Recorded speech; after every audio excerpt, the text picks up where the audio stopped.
সালে এই ঘটনা বরিশালে হইয়াছিল পাটের হাট থানায়। সেই দেশে এক বৃদ্ধ ছিল, গরিব ছিল অতিশয়, 50-এর উপরে বয়স।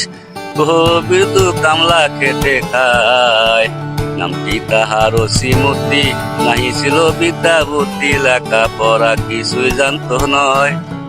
তাহার ঘরে একটি পুত্র দিয়াছিলেন দয়াময়, শাহজাহান তার নাম রাখিল, বয়স হবে বছর নয়। অসীম যায় ভাই কামলা দিতে, ছেলেটারে নিয়া সাথে, কামলা খেটে পুত্র আর পিতায়। অতটুকু ছোট ছেলে রোদ্রে থাকা সম্ভব নয়, সোনার বরণ কষি মুখখান বাসার মলিন হইয়া যায়। শাহজাহান কান্দিয়া বলে, আর যাব না মাঠে ভাবি, আমি তোমার ধরি আমি পাই।